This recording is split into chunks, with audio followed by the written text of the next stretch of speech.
kabila ng pagbagsak ng ilang nangungunang Pinoy boxers sa Japan, kung saan pinangungunahan ito ng monster na si Naoya Inoue, may mga Pinoy pa ring handa at walang takot na lumaban sa balwarte ng mga Hapon. Isa na rito ang mandirigmang mula sa Cotabato, si Arnold Guard, na dumayo sa Japan ngayong Disyembre 8, 2024 upang harapin ang pinsan ni Naoya Inoue na si Yuga Inoue.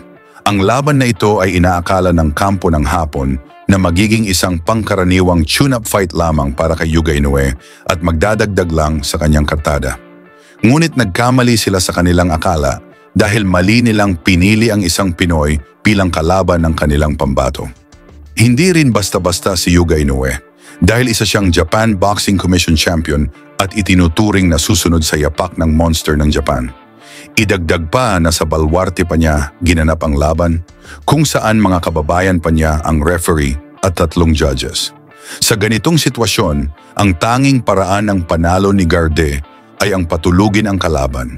Halina't panoorin kung paano ginulantang ni Garde ang Japan sa kanyang tagumpay laban kay Yuga Inoue. Sa pagbungad ng laban, nagsukatan agad ang dalawang boksingero. Si Guard ay naka-white trunks, naghiyawan ang mga Japanese fans para sa suporta kay Inoue.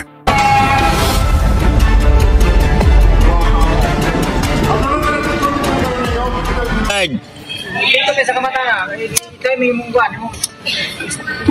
Uberham. Oo, bagapa yung guard ba? Ito may. Ayan na.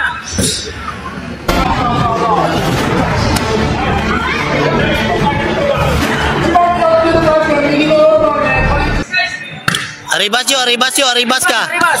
No, matiba mo. Arribas. Arribas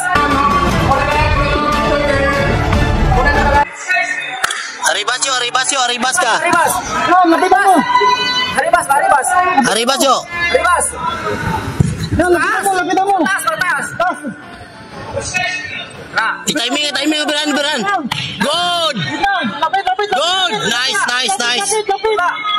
Lapit.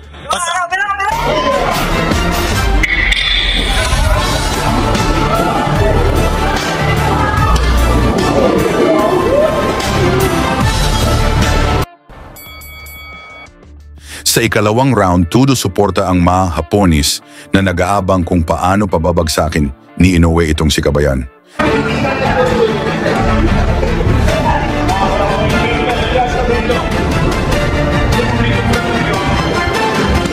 Taas. Lapit mo. Taas ka. Uberan jo.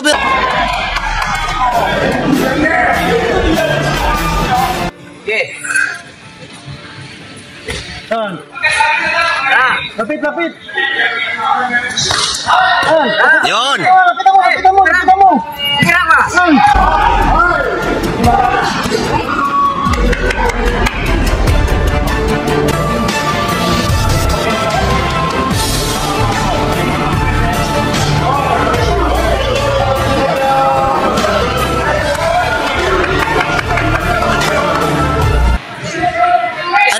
Arribas ka. Kaya nagkontra.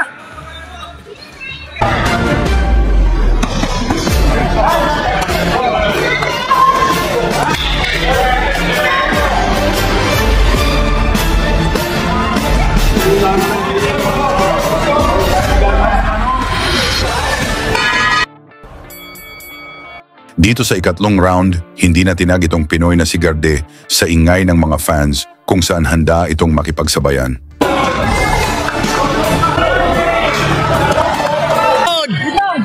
Good. Nice. Lapit. Pass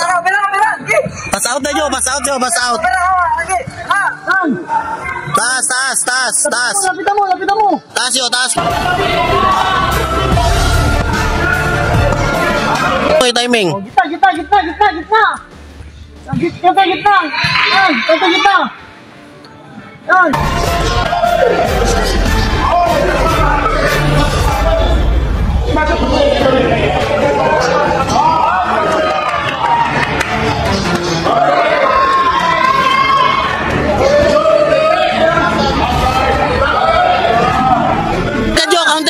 bungi.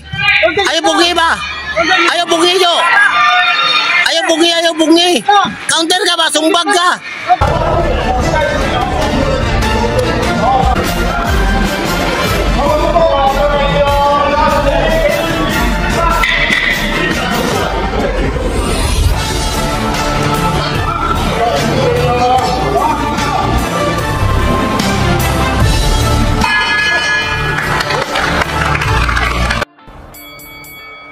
Sa round 4, parehong nagpakita ng tibay sina Gardy at Inoue, parang wala pa rin itong kapaguran.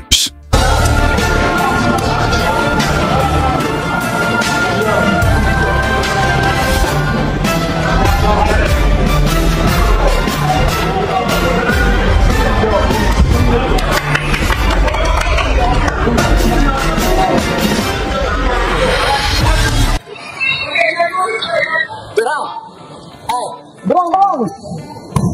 Ayaw na, paisa! Kanipit ka sa mga kabot nyo.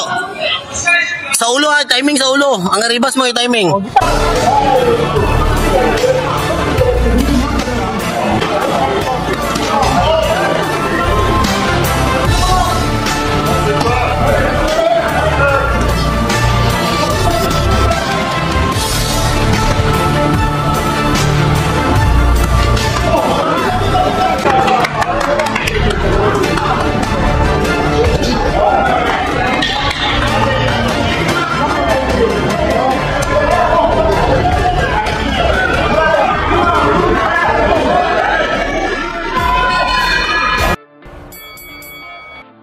Pagsapit ng round 5, nag-ingay muli ang mga fans ni Inoue, umaasang makikita nilang pabagsakin si Gardy. Timing aribas mo. Timing aribas mo. Timing aribas mo. Kaya lang sumbag. Kita! Nice. Kita mo lang! Gwanta ha! Tis! I-timing aribas mo. I-timing na Jo. I-timing.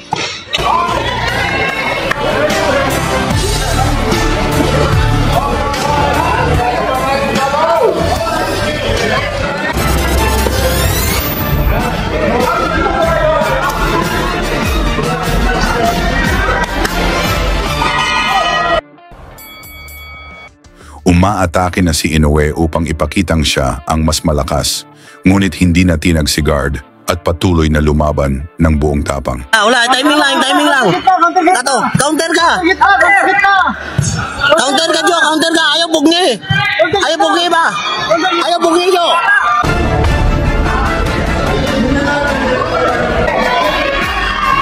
Counter ka Jo, counter ka. Ayaw bungi.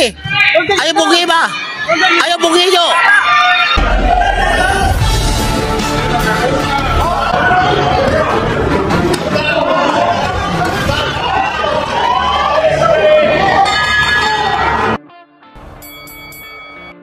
Sa round 7, alam ni Guard na ang knockout lamang ang tanging paraan upang manalo sa balwarte ng mga Hapones.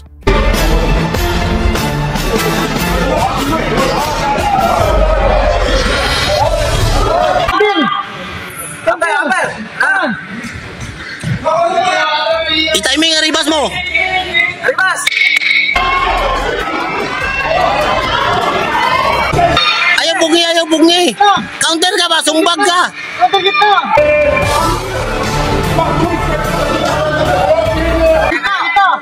Nice. Kita mo lang! Gwanta ha! Tis! I-timing aribas mo. I-timing na Jo. I-timing. Wala. I-timing lang. Kato, counter ka. Counter ka Jo. Counter ka. Ayaw.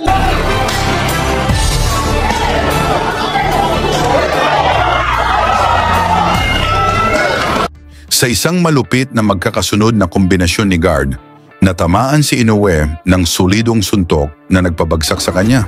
Dahil sa lakas ng tama, hindi na ito nakatayo, kaya idineklara si Gardy bilang panalo sa pamamagitan ng knockout sa ika-7 round. Ginulantang ni Guard ang buong Japan sa kanyang tagumpay laban sa itinuturing nilang future world champion. Ang pagkatalo ni Inoue ay nauwi pa sa pagsugod sa ospital na ikinagulat ng mga fans. Lagi niyong sundan, huwag magpapahuli. Pag-usapan ni bakbakan, balita niya at laban. Mga Pinoy na di nagpapagapi. Salamat sa mga suporta na lagi nandyan.